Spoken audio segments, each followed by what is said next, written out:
हाँ जी भाई, कैसे हो आप सभी लोग। तो पिछली वीडियो में हमने जो प्रॉब्लम सॉल्विंग का चैप्टर है वो पूरा कंप्लीट कर लिया है। उसमें हम लोगों ने सारे के सारे एमसीक्यूज भी कर लिए हैं, ठीक है। डिस्क्रिप्टिव क्वेश्चन भी करे हैं, कुछ एक डिस्क्रिप्टिव क्वेश्चंस करे हैं।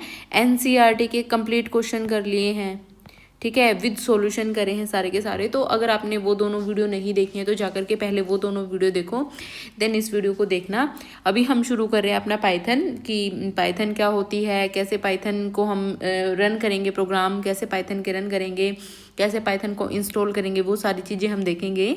तो करते हैं अपने वीडियो को शुरू। सबसे पहले बात आती है प्रोग्राम की कि क्या होता है प्रोग्राम। प्रोग्राम एक सेट ऑफ इंस्ट्रक्शंस है जिसमें अलग अलग इंस्ट्रक्शंस होते हैं जो यूज़र करवाना चाहता है एक प्रोग्राम से। वो सारे इंस्ट्रक्शंस क्या होते हैं, एक प्रोग्राम में लिखे होते हैं। किसी भी लैंग्वेज में वो लिखे हो सकते हैं, आपके C++, जावा, पाइथन, कोई भी उसके लिए लैंग्वेज हो सकती है। तो एक कंप्यूटर प्रोग्राम होता है जो वो सेट ऑफ इंस्ट्रक्शंस होता है written in any programming language, जो कि एग्जीक्यूट करे जाते हैं कंप्यूटर के द्वारा और परफॉर्म करते हैं एक स्पेसिफिक टास्क को। अब सपोज करो आपने एक प्रोग्राम डिज़ाइन करा है जिसमें आप करवा रहे हो, मान लो A में आपकी वैल्यू है 2, B में वैल्यू है 3, इन दोनों को आपने सम करवाना है। तो आप इसके लिए कुछ ना कुछ प्रोग्राम लिखोगे ना, उसको डिज़ाइन करोगे। तो जब आप एक पर्टिकुलर टास्क के लिए किसी भी प्रोग्राम को लिखते हो तो उसमें आप कुछ ना कुछ इंस्ट्रक्शंस भी देते हो, तो उसे हम क्या कहते हैं, प्रोग्राम, कंप्यूटर प्रोग्राम, ठीक है। तो ऐसे ही अब हमारे पास तो हमारे जो सिलेबस में है वो पाइथन दी हुई है, तो हम क्या पढ़ेंगे, पाइथन। सबसे पहले पाइथन का बेसिक देखते हैं, क्या है पाइथन, कैसे, किसने पाइथन को डेवलप किया, कब किया।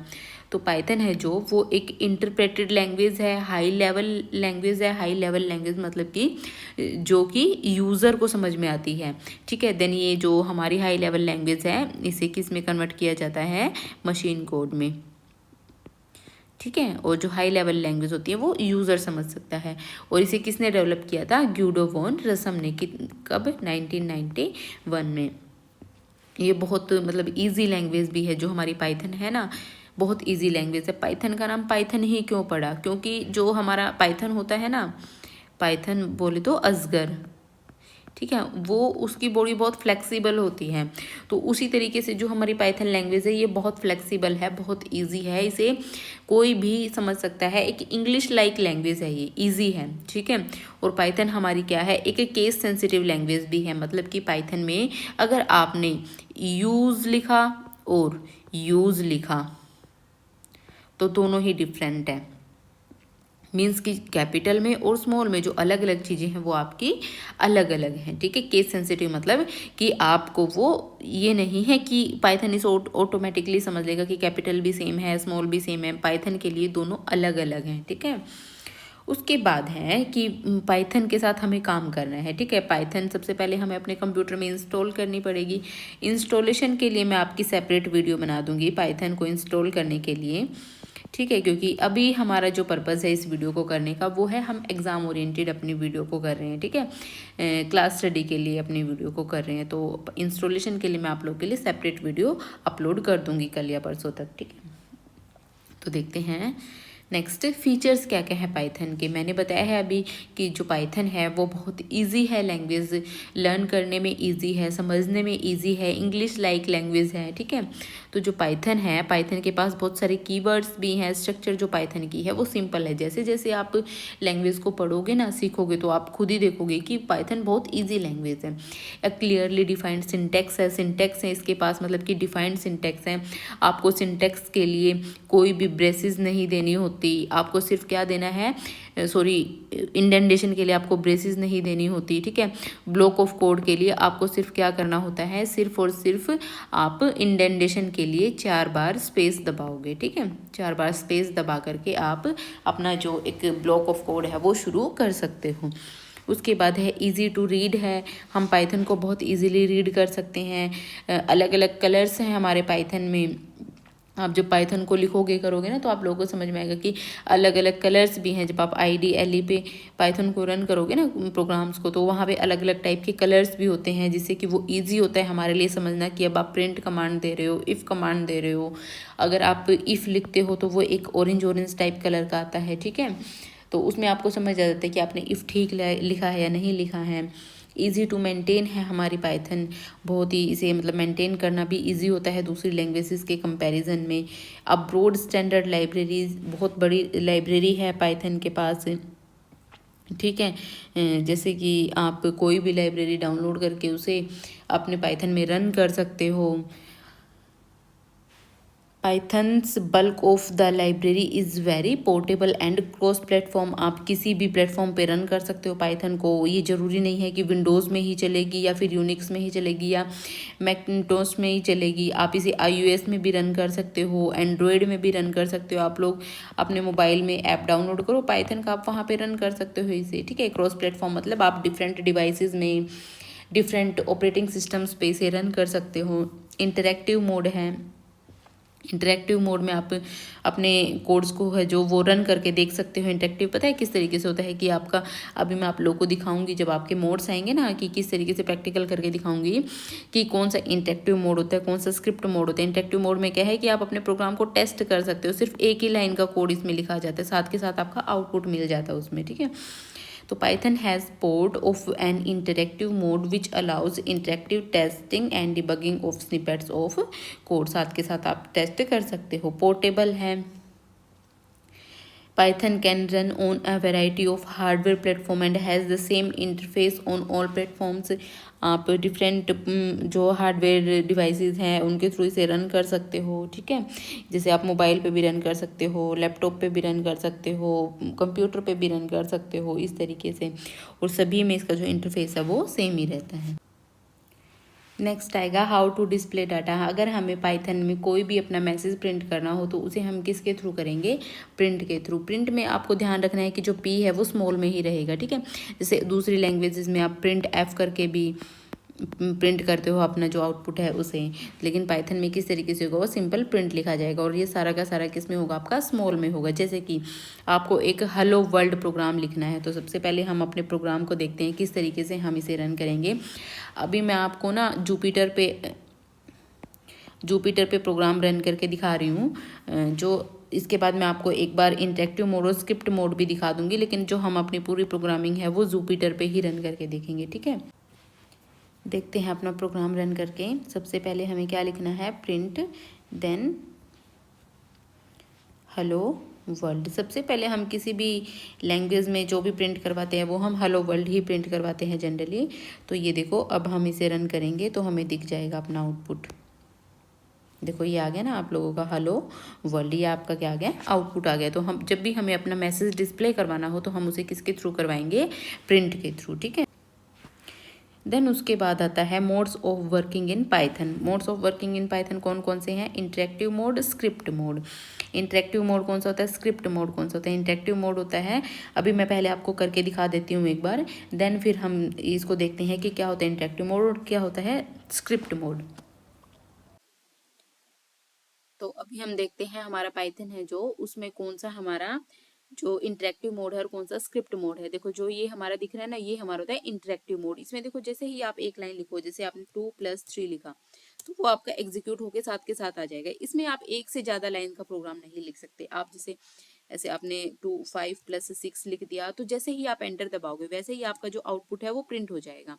तो ये है हमारा इंटरेक्टिव मोड, ठीक है। स्क्रिप्ट मोड में जाने के लिए आपको क्या करना पड़ेगा, आपको फाइल में जाओगे, आप फाइल में जाकर के आपको न्यू फाइल में आप जाओगे। न्यू फाइल में जाओगे जैसे ही आपको आपकी विंडो ओपन हो जाएगी, यहाँ पे आप पूरा अपना बड़ा प्रोग्राम भी लिख सकते हो। जैसे कि मैंने आपको एक प्रोग्राम अभी मैं करके दिखाती हूँ, एज इज इक्वल्स टू, मान लो आपने 12 लिख दी। देन उसके बाद आप क्या कर रहे हो, इसे कंपेयर कर रहे हो कि आप इसमें एक लूप लगाते हो, स्टेटमेंट लगाते हो, इफ एज चेक करते हो एलिजिबिलिटी क्राइटेरिया की क्या जो ये पर्टिकुलर, अगर 18 साल से ऊपर कोई बंदा है तो वो एलिजिबल फॉर वोटिंग है, अगर 18 साल से वो नीचे है तो वो वोट के लिए एलिजिबल नहीं है। तो उस कंडीशन को हम चेक करते हैं। If age greater than is equals to 18 print eligible for voting, else print not eligible. ठीक है। तो इस तरीके से आप इसमें अपना स्क्रिप्ट में प्रोग्राम लिख सकते हो। देन इसको फाइल आप रन करोगे तो रन करने के लिए सबसे पहले इसको फाइल में जाकर के आपको सेव करना पड़ेगा। ठीक है, सेव एज कर आप इसे डेस्कटॉप पे अपने सेव कर सकते हो। जैसे कि अभी मैं डेस्कटॉप पे आपको सेव करके दिखाती हूँ। अभी मैंने इसको EMRS के नाम से सेव कर दिया है। देन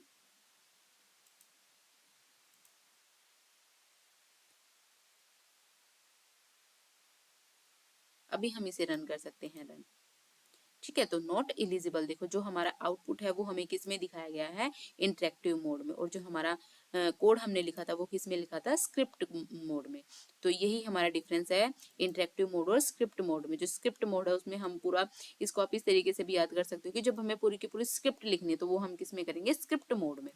अगर हमें एक एक जो हम टेस्टिंग के लिए यूज करते हैं, टेस्टिंग के लिए जब हमें अपना प्रोग्राम लिखना होता है तो वो हम किस में करेंगे, इंटरेक्टिव मोड में। ठीक है गाइज, तो इसे हम स्टार्ट करने के लिए स्टार्ट बटन पे जाएंगे। स्टार्ट बटन पे जाके हम जैसे ही IDLE लिखेंगे, IDLE, ये हमारे पास ओपन हो जाता है। और इसको इंस्टॉल करने के लिए मैं आपको नेक्स्ट वीडियो में बताऊंगी कि कैसे हमें अपने IDLE को अपने कंप्यूटर में इंस्टॉल करना है।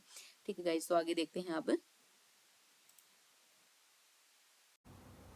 ठीक है गाइज, तो आप लोगों को समझ में आ गया होगा क्या होता है इंटरेक्टिव मोड और क्या होता है स्क्रिप्ट मोड। इंटरेक्टिव मोड होता है जो उसमें आप एक एक लाइन करके ही अपने प्रोग्राम को रन कर सकते हो, वो ज़्यादातर टेस्टिंग के लिए आपका यूज़ होता है। ठीक है, in interactive mode a Python statement is executed in command line shell. जो कमांड लाइन शेल अभी आपको दिखा था वो क्या होता है आपका, उसी में आप प्रोग्राम को रन कर सकते हो आपका प्रोग्राम।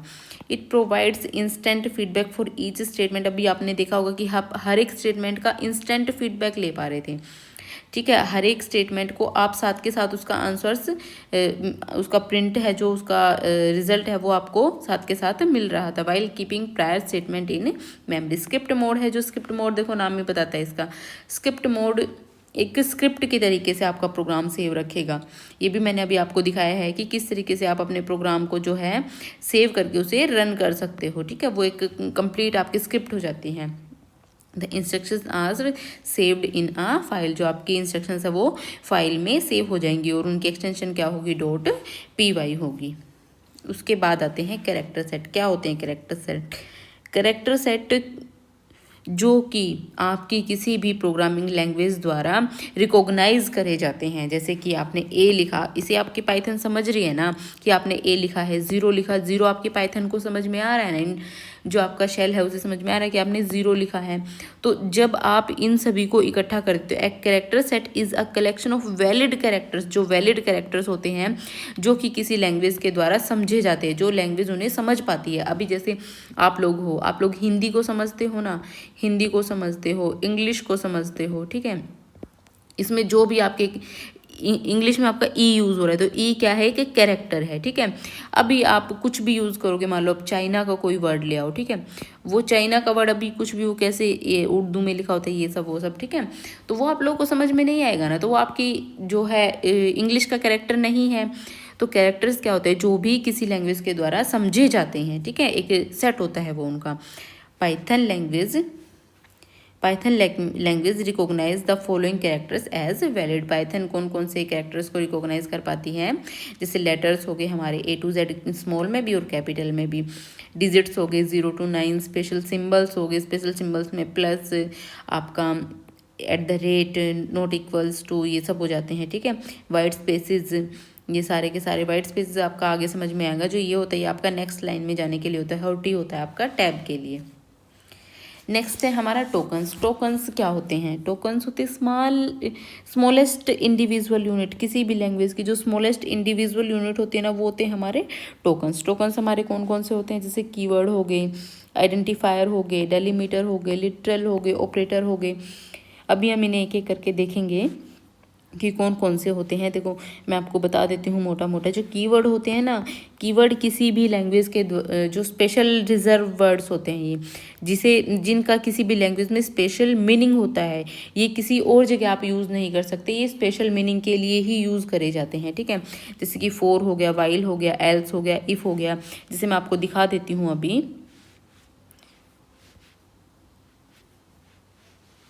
अभी देखो आपने जब प्रिंट का यूज़ किया था ना, तो प्रिंट आपका किसके लिए यूज़ हो रहा है, आपका प्रिंट यूज़ हो रहा है आपका हेलो वर्ल्ड को प्रिंट करवाने के लिए, ठीक है। अभी जैसे कि आप मान लो कुछ भी लिखते हो, आपने एज को एंटर किया, age is equals to 18, then आप लिख रहे हो इफ़ एज, यहाँ पे एज को कुछ और एंटर कर देते हैं हम, 20 करके देख लेते हैं। If age greater than is equals to 18, print eligible for voting.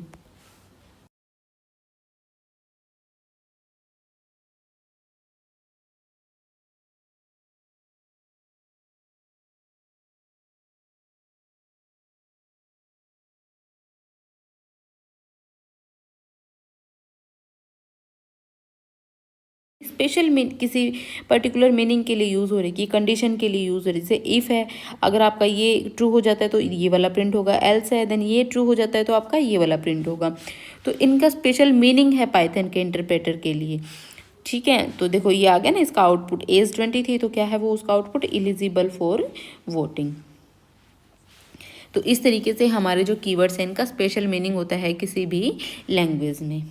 Next देखते हैं आइडेंटिफायर। आइडेंटिफायर क्या होते हैं, अब हर किसी की कोई ना कोई आइडेंटिटी होती है, आपका भी कुछ ना कुछ नाम होगा, तो ऐसे ही पाइथन में भी कुछ ना कुछ वेरिएबल्स के नाम होते हैं। तो a variable, function, class, module और other objects are identified by a name known as identifier. जो भी आपके ऑब्जेक्ट्स हों, मॉड्यूल्स हों, फंक्शंस हो, उनका जो भी उनकी आइडेंटिटी होती है, जो भी उनका नाम होता है, उसे हम क्या कहते हैं, आइडेंटिफायर कहते हैं।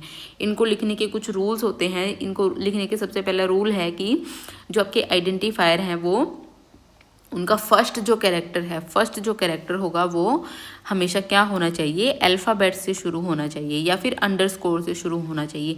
डिजिट से बिल्कुल भी स्टोर नहीं होना चाहिए। डिजिट है जो वो फर्स्ट नंबर पे बिल्कुल भी नहीं आनी चाहिए, ठीक है। तो जैसे कि आपने लिखा, आपने किसी भी वेरिएबल को नाम दे दिया ए, या फिर आपने दे दिया AABC, ये आपका करेक्ट है।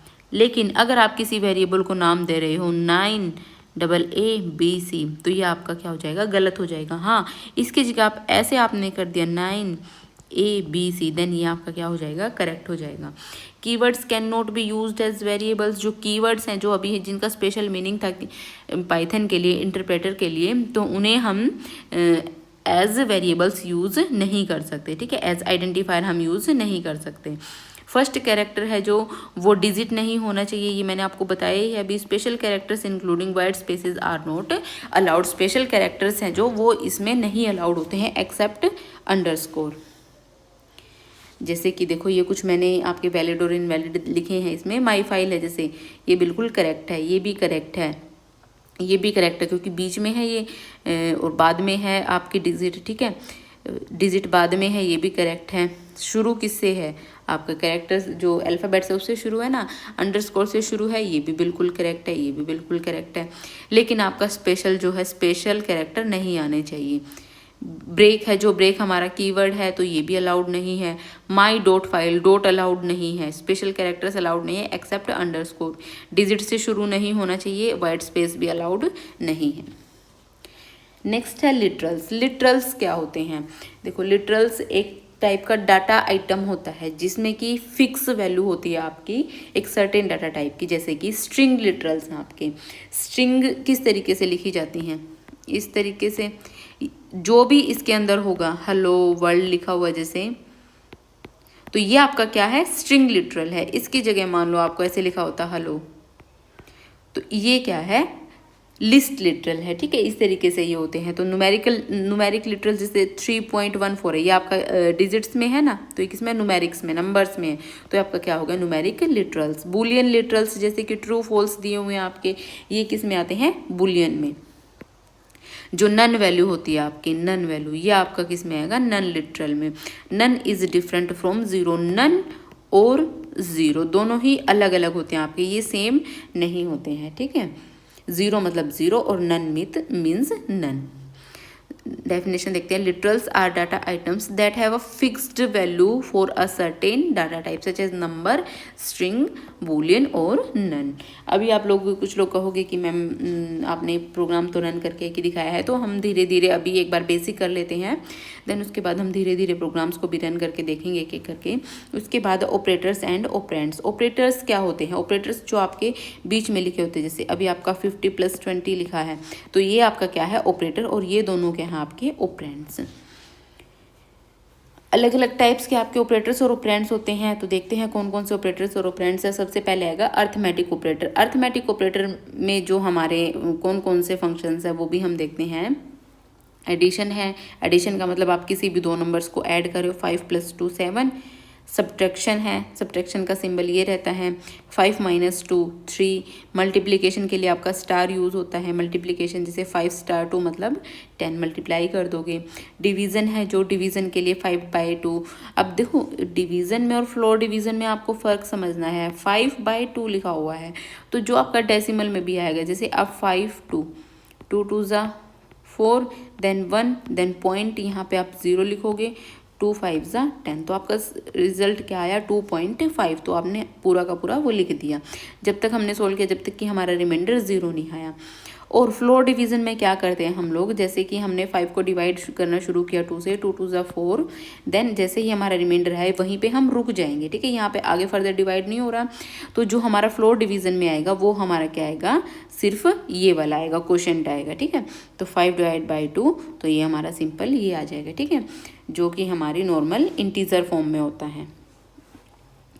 उसके बाद है नेक्स्ट हमारा मॉडुलस। मॉडुलस क्या होता है? हमारे जो हमारा रिमाइंडर बचता है वो हमारा क्या होता है? मॉडुलस होता है। जैसे 5 को डिवाइड किया 2 से, तो हमारे पास रिमाइंडर क्या बचा? 1। उसके बाद है एक्सपोनेंशिएशन। एक्सपोनेंशिएशन क्या होता है? जो कि हमारी पावर होती है, जैसे कि 5 * 2, तो 5 की पावर 2, 5 5 ज़ा 25, ठीक है। आई होप सभी को समझ में आया होगा। उसके बाद है कंपैरिजन ऑपरेटर। कंपैरिजन ऑपरेटर क्या होते हैं कि भाई आप दो चीज़ों को आपस में कंपेयर कर रहे हो, ठीक है। उनका जो आउटपुट होता है वो ट्रू और फॉल्स में आपका आता है। जैसे कि 5 = 5। देखो अगर आप 5 = 5 लिख रहे हो तो ये आप कंपेयर नहीं कर रहे, ये आप कर रहे हो वैल्यू असाइन। मीन्स कि जैसे आपने ये क्या कह दिया कि 5 में या 5 को असाइन करो, जो कि रॉन्ग हो जाएगा, क्योंकि जो वेरिएबल्स हैं और जो आइडेंटिफायर्स हैं वो आपके इस तरीके से नहीं लिखे जाते हैं, डिजिट से वो स्टार्ट नहीं होते हैं। तो जो हमारे जब हमें दो चीज़ों को कंपेयर करना होता है तो हम $= का निशान यूज़ करते हैं, ठीक है। तो == के लिए हम $= का यूज़ करेंगे। अगर आप $= यूज़ करते हो तो मीन्स क्या है कि आपने 5 को x में स्टोर करवा दिया है। == के लिए हम इस तरीके से लिखते हैं एक्सक्लेमेटरी मार्क, और =, ग्रेटर देन के लिए अगर हम ऐसे 5 > 3, तो ये आपका क्या रिटर्न करेगा? ट्रू। मैं आपको करके भी दिखा देती हूँ ये। जैसे कि अगर आपने लिखा प्रिंट 5 = 5, देखो ट्रू आ गया ना। दूसरा क्या था हमारा? 5 < 3, तो ये भी हमारा क्या रिटर्न करेगा? 5 < 3 है, तो ये हमारा क्या रिटर्न करेगा? फॉल्स। और ये हमारा क्या रिटर्न करेगा? ट्रू। ग्रेटर देन =, क्या 5 > टू है? बिल्कुल है, ट्रू है, क्योंकि = तो है ही। क्या 5 < 3 है? नहीं, ये तो क्या हमारा क्या रिटर्न करेगा? फॉल्स रिटर्न करेगा। उसके बाद है लॉजिकल ऑपरेटर्स। लॉजिकल ऑपरेटर्स क्या होते हैं हमारे? जो कि एंड और नोट होते हैं, ठीक है। अभी आप लोग मतलब ये सोचोगे कि इनका क्या ही यूज़ होगा, तो ये बहुत इंपॉर्टेंट चीज़ है आप लोगों के प्रोग्रामिंग के लिए। जैसे जैसे आप धीरे धीरे आगे आगे बढ़ोगे तो प्रोग्रामिंग में इन सब का बहुत यूज़ होगा। तो आप लोगों को ये सारी चीज़ें एकदम ध्यान से देखनी है, ध्यान से पढ़नी है, ध्यान से सुननी है, क्योंकि जैसे जैसे जैसे जैसे आप आगे आगे प्रोग्रामिंग करोगे ना, तो ये सारी चीज़ें आपकी जो ये बेसिक चीज़ें ना, अभी हमने कंपैरिजन ऑपरेटर करे हैं, ठीक है, अभी अरिथमेटिक ऑपरेटर्स करे हैं, ये सभी आपके प्रोग्रामिंग में यूज़ होंगे। वहाँ पे आप लोगों को फिर कन्फ्यूज़न होगी, ठीक है। तो एंड ऑपरेटर है जो हमारा, इसमें क्या होना चाहिए? हमारी दोनों कंडीशन ट्रू होनी चाहिए, तभी हमें क्या रिटर्न करेगा? ट्रू रिटर्न करेगा। A greater than 5, B less than 10। तो इसमें कुछ ना कुछ हमारे पास ए एंड बी की वैल्यू होगी जरूर, ठीक है। तो इसे हम एग्जीक्यूट करके देखते हैं। सपोज हम ए को वैल्यू दे देते हैं 2, बी को वैल्यू दे देते हैं हम 4, ठीक है। अब करवाते हैं हम print A greater than 5 and B less than 5। अभी देखो इसने फॉल्स रिटर्न किया। फॉल्स रिटर्न क्यों किया है? क्योंकि ए ग्रेटर देन 5 है, ए ग्रेटर देन 5। अभी हमने ए की क्या वैल्यू ली है 2 और बी में क्या वैल्यू ली है 4, और हमने क्या कंपेयर किया ए ग्रेटर देन 5 एंड बी क्या लिया था बी लेस देन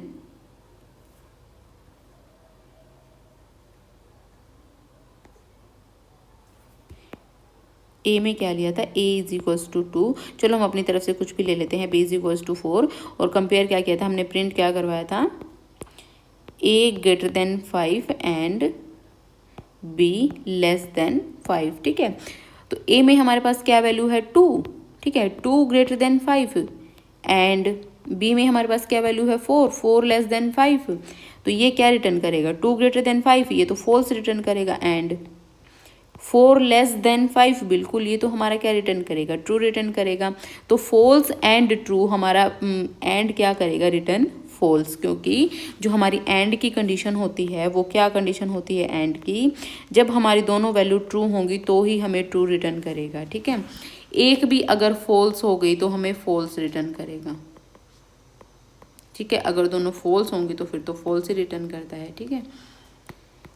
उसके बाद है और ऑपरेटर। और ऑपरेटर में क्या है कि अगर आपकी एक भी कंडीशन ट्रू होगी तो आपको क्या रिटर्न करेगा? वो ट्रू रिटर्न करेगा। जैसे अभी आपने ए में वैल्यू ली है 2, बी में वैल्यू ली है 4, तो क्या 2 ग्रेटर देन 5 और बी हमारे पास कितना था 4, 4 लेस देन 10। तो ये हमारा क्या रिटर्न करेगा? फॉल्स। और ये हमारा क्या रिटर्न करेगा? ट्रू। तो फॉल्स और ट्रू हमारा और में क्या हो जाता है? ट्रू। तो ये हमारा क्या रिटर्न कर देगा? ट्रू। उसके बाद है नोट। नोट क्या करता है? जो भी हमारे पास दिया हुआ है उसे क्या कर देता है? उल्टा कर देता है। अभी हमारे पास ए में क्या स्टोर है 2, क्या 2 ग्रेटर देन 5 है? तो नहीं, तो नोट इसमें अंदर क्या आ गया है? फॉल्स। और नोट फॉल्स का मतलब क्या है? ट्रू। जो भी हमारे पास है उसे क्या कर देगा? उल्टा कर देगा। नेक्स्ट हमारा ऑपरेटर है असाइनमेंट ऑपरेटर। असाइनमेंट ऑपरेटर क्या है? वैल्यूज़ को असाइन करना। अभी मैंने बताया था कि वो जो था कंपैरिजन ऑपरेटर था। आप दो वैल्यूज़ को कंपेयर करे थे। क्या 5 इज इक्वल्स टू 5 है? बिल्कुल है, ट्रू। अभी आप क्या कर रहे हो? वैल्यूज़ को असाइन कर रहे हो। ए में क्या कर रहे हो? 5 को असाइन कर रहे हो, तो assign 5। Then plus is equals to. Plus is equals to का मतलब क्या है कि a plus is equals to 3। मतलब क्या किया आपने? a में a प्लस 3 कर दिया है, खुद में ही खुद को वैल्यू असाइन कर दिया। सपोज करो आप यहाँ पे a की वैल्यू लेकर के चल रहे हो 5, ठीक है। तो a plus is equals to 5, तो a इज इक्वल्स टू आप इसको ऐसे मतलब कि खुद में ही a प्लस 3, तो a में आपके पास क्या स्टोर है? 5 प्लस 3 इज इक्वल्स टू 8। तो यहाँ पे क्या आ जाएगा आपका? 8। Then a minus is equals to, तो a is equals to a minus 3। देन जो आपका ये यहाँ पे लिखा होता है, तो a माइनस 3, तो a में क्या है आपका? 5 माइनस 3। देन यहाँ पे क्या आ जाएगा आपका? 2 आ जाएगा। a star is equals to 3, मतलब a is equals to a star 3। आप खुद में ही वैल्यूज़ को अपडेट कर रहे हो, खुद की वैल्यूज़ को ही अपडेट करके दिखा रहे हो। a की वैल्यू कितनी है? 5 स्टार 3, 5 3 ज़ा 15। a divide by is equals to 3, तो a is equals to a divide by 3। a में हमारे पास क्या स्टोर है? चलो a में अब की बार 6 वैल्यू ले लेते, इजी रहेगा हमारे लिए, ठीक है। तो 6/3 हमारे पास क्या आ जाएगा? 2.0। तो ये हमारे पास क्या आ गया? 2.0, ठीक है। देन उसके बाद जो मॉडुलस है वो क्या देता है हमें? अभी जैसे हम 5 को लेके करते हैं इसमें 5 डिवाइड बाई 3, तो इसमें हमारे पास रिमाइंडर क्या बचेगा? 2। तो इसमें क्या आ जाएगा हमारे पास? 2। उसके बाद a स्टार स्टार 2, तो a is equals to a star star 2। a में हमारे पास क्या है? 5 स्टार स्टार 2। तो 5 की पावर 2 25, ए में हमारे पास क्या आ गया 25। उसके बाद है bit wise operator. Bit wise operators क्या होते हैं, जो कि बिट बाय बिट हम यूज़ करते हैं, ऑपरेट्स ऑन बाइनरी डाटा। जैसे कि बिट वाइज एंड 5 एंड 3। 5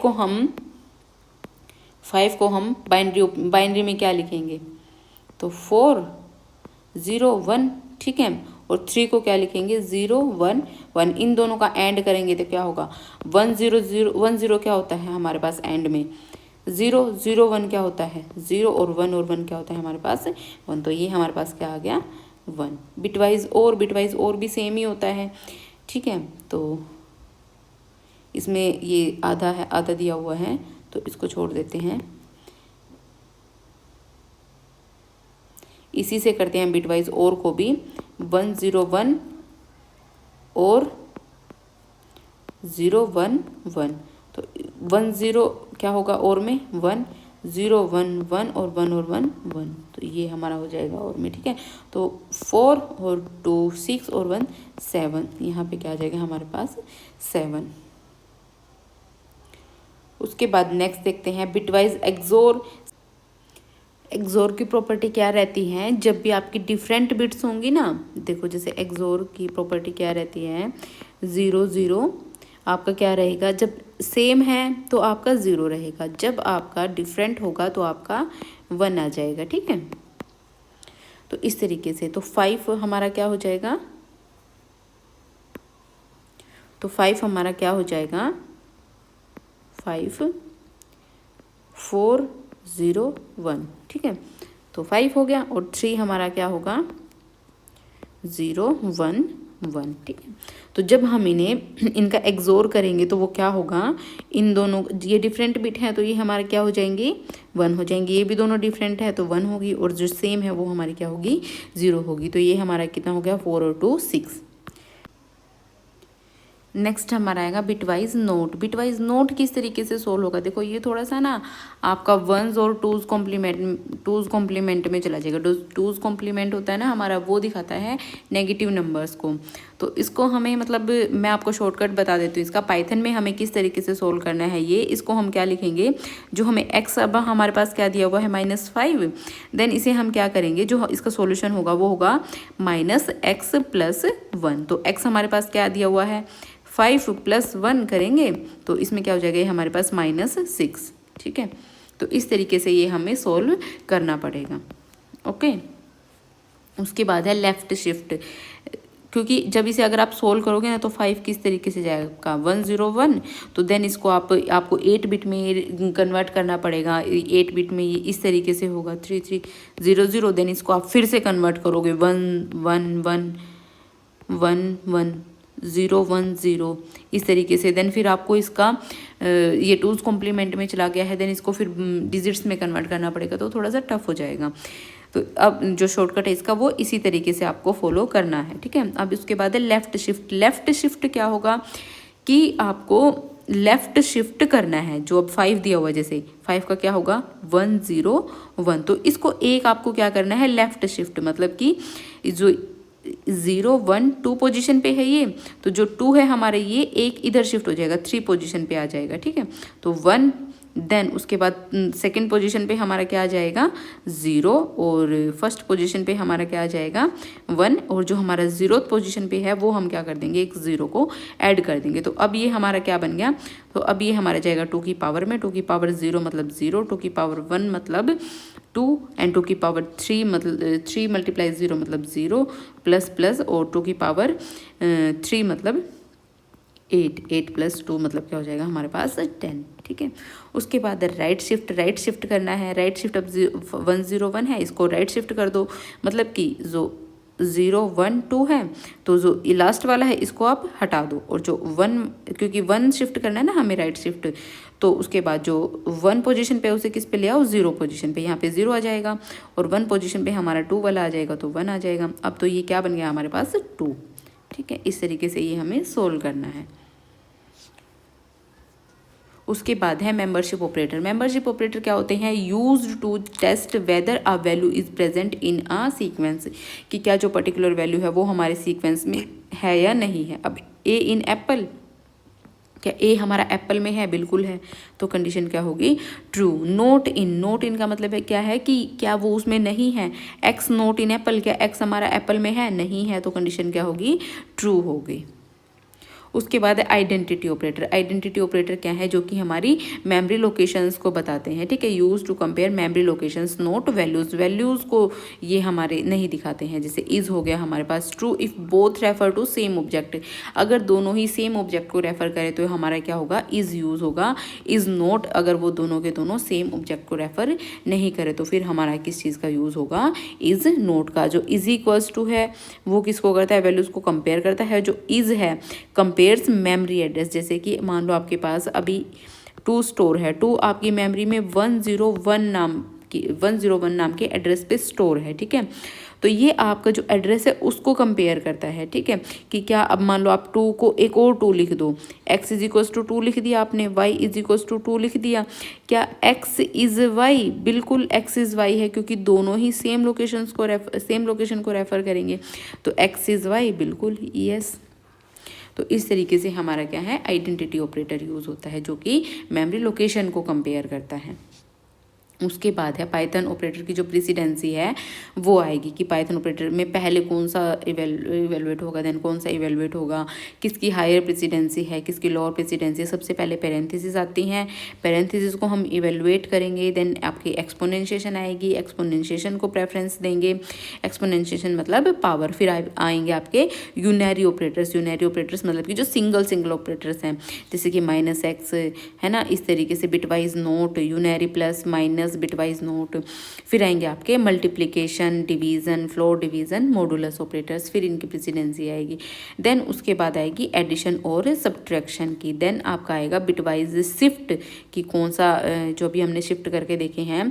फिर आएगी बिटवाइज एंड की प्रेसिडेंसी। देन उसके बाद आएगी बिटवाइज एक्सोर की प्रेसिडेंसी।